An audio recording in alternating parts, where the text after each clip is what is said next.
Well, howdy folks.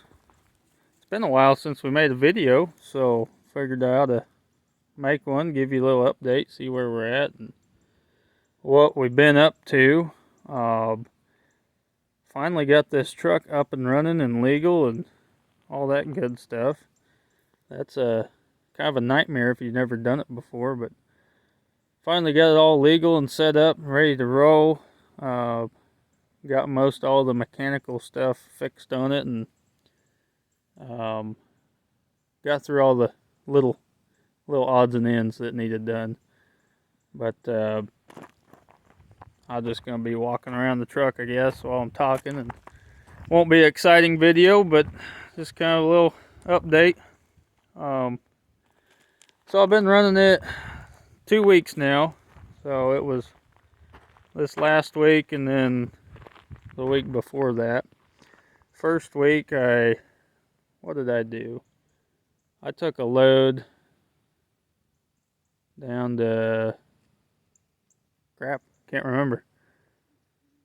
Oh, I took some loads that were close to home. It was about an hour from home to pick up, and then about 70 miles or so hauling some bagged salt out of the salt mine here pretty locally. Did a few of them loads for a couple days, and truck did pretty good. Just working out the rattles and getting stuff kind of the way I want it.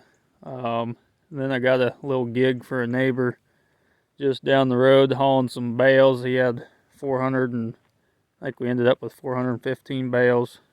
Big 5x6 round bales. And moved all those in 3 days. Just hauled this 48-foot flatbed, so I can only get, if I single row the top, just get 23 on at a time. So yeah, there's a lot of back and forth, but paid pretty good, $5 a bale. So that's what we did. Only had to move them about 10 miles, load and unload myself, but that's what I've been doing for the last 5 years anyway, so wasn't no big deal. So we did that, and that kind of finished that up Saturday. And what I had a issue with my heat gauge. It was like 20 degrees, and the truck was, it was just blowing, snowing, and all that good stuff, but the truck was saying it was running hot when I was pulling the load. So I was just babying it around, just finally finished up that deal, and come back to the house and pedaled with it, and I don't know, I couldn't find anything wrong with it. Took the thermostat out. I'll just show you, why not? Get this hood popped open here. So far we haven't broke down, but I thought I might.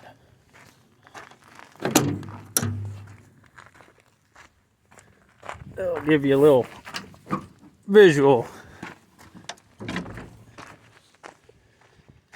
So this has got a coolant filter actually, but I took that thermostat out, and naturally I broke one of those bolts on. There's only 4 that holds it on, but got the thermostat out, broke a bolt off. Yeehaw. So I took the thermostat and boiled it in a pot of water in the house. It was acting normal. Opened at 180, 185 and closed back up when it cooled off. So that wasn't the problem. So ended up, I got that bolt out. I was able to weld a nut on there and back it out, and got that all sealed back up, which is good because it was leaking right in there, right in that area anyway. So got that sealed up, and next day went to town, went to church, whatever, and stopped at the parts store and got a thermostat at O'Reilly's and just kind of rigged that up. Not the best way to set it up, but it's just sitting there. It hasn't failed yet, but it was acting perfectly normal, so just kept on the rolling then. So this last week we went, let's see, I didn't have anything to do Monday, which was good because I was still kind of playing with it. I had my speedometer hasn't worked yet. Hello kitty. So I was able to go to the parts store and they made a new cable for it. Speedometer ended up working. I just put the old cable in the drill and took the speedometer out, and that's a real easy thing to do. If you want a truck that's easy to work on, get an old Mack. They are just plumb easy. To get to your speedometer, you got that screw, and that screw. And if you're ambitious enough, you can take that one out and that one over there, and that's it. And it just pops right out, you know, unbolted on the back. But tested that and it tested fine, so cable was broken in half, so I figured that'd be my problem. So I was able to get that and got that fixed, so now we know how slow we're going. And it doesn't go real fast. I'm gonna be honest, it goes pretty slow. Top speed, like top speed, is 65. And that's wrapping 2100 RPMs. So I run about 60 at 2000 at the most. A lot of times 55, but anyway, sat around Monday and goofed with it, and then Tuesday I got a load. It was about an hour and a half from here is where it picked up, and it went down to Stillwater, Oklahoma. Went and did that deal, and I'll tell you what, 500 miles in this truck, going 55, 60, that's a long day. It's a noisy son of a gun, but seems to be going pretty decent.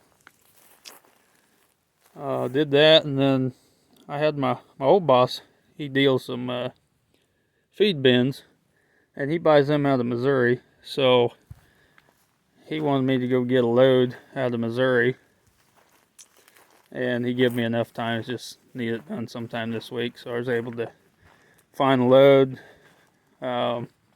picking up about 30 minutes, 45 minutes from home, and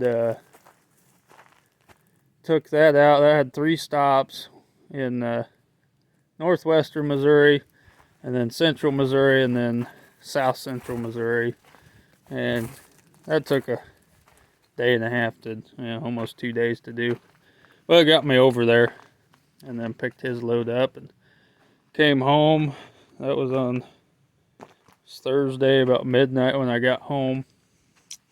Unloaded Friday morning, and been sitting ever since. So I wasn't very ambitious to find anything to do Friday, and we had some plans on Saturday. So yeah, here we are Sunday, and just kind of goofing around. Vacuumed the truck up. You just want some attention, don't you? Got the truck vacuumed out and tires aired up. I got a couple tires that got a slow leak and can't tell where it's coming from, so just keep airing them up. But that's kind of what we've been doing. It just took forever to get this dang thing legal, and went in for a DOT inspection, which I guess there's a reason they have you do that. That U-joint was junk. That one was rough. That one was rough. Had slop in it, and the carrier bearing was pretty well touched, so they replaced all that, and now it runs pretty smooth. Them ones back there were decent, so we didn't mess with those. But that took a whole extra week waiting for them yahoos to actually get the truck in. They had some, they called it emergency fixes on their own truck, so they just kind of put me on the back burner for a while, and then ordered parts, and yeah. But yeah, I finally got going, got to using it, haven't broke down. I say that when I was at Missouri, I stayed in a hotel, and it was like 5 degrees that evening, and this cat's about to jump in there. But came out of the hotel in the morning, went to fire it up, and this thing always starts real good in the cold. It doesn't have a block heater either. It does, but it's trash. I just haven't replaced it. But my batteries were dead. Got my finger stuck. There's a right way and a wrong way to do that. That's the right way. Well, the batteries were dead, so the truck wouldn't start. I was like, crap. Of course, there was only about, I was just across town from where I need to unload, because I like to stay as close to the work as I can. And nobody in the hotel eating breakfast had the jumper cables, and or if they did, they just had a car. I said, don't bother with it. So we had to call a tow truck, naturally, and spend $100 to get jump started, and away we went. But other than that, I think we got it pretty well squared away. I talked to a guy in the truck stop. I was eating dinner on my way back from Missouri, and he just happened to be a expert on old Macks, because he'd run them for quite a while. And he said the ground cable from the engine block to the frame, if that's corroded at all, for whatever reason, it'll drain your batteries on this truck. So clean that up, got the batteries all charged up, and seems to be working fine. So I guess we should be, in theory, we should be ready to go for the next week. Kind of leery of taking it out and staying in a hotel. If I don't have to, I won't, but sometimes you got to. I'd like to have a sleeper on this truck, but I was just doing some measuring, and I don't think that that's possible without stretching the frame a little bit. It's real close. It's one of them deals that you could, but it'd be dang close, and if you're overhanging it all, it just wouldn't quite work. Because the sleeper, if you put one on that was 40 inches, it'd be about right there, and the trailer swings, I don't know, about a foot away from that. That's too close for me. So I guess we'll just kind of deal with it for a while. But yeah, well, the truck seems to be doing pretty good, and so I'll try and get some videos of working, because I know this is pretty boring, but I got to figure out a way to mount my camera in this thing. I did an old school trick. I was in the salvage yard waiting on my speedometer cable to get fixed, and I saw this on a transmission. They just got acres of equipment and transmission just sitting everywhere, but I saw a transmission that's the same as mine. It's a 5-speed. It's really like a 6-speed, but they put hoses on the shifters. Of course, you can't see it now, it's a little dark. So I went to the parts store and got me some heater hose, 5/8 inside diameter, and stuck that on the shifters, and they're a lot quieter than they was, so that was pretty neat. And then this deal, sun visor holder, up there in the middle. They're always plastic and they always break. I don't know why anybody ever thought to use plastic, but so I made some, got some bent up out of metal. Look at my flashlight. Yeah, there we go. So I did that. There's a screw up there, and then there's a screw right there. And so kind of solved that problem. And there's them, yeah, there's them hoses. That works pretty slick. So if you got an old Mack, you want to quiet it down, that seems to help quite a bit.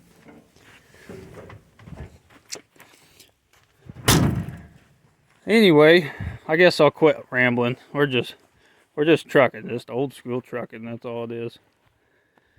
Just trying to get our foot in the door and get to work. I'll tell you, it's a lot easier to find work for a big truck than it is a hot shot.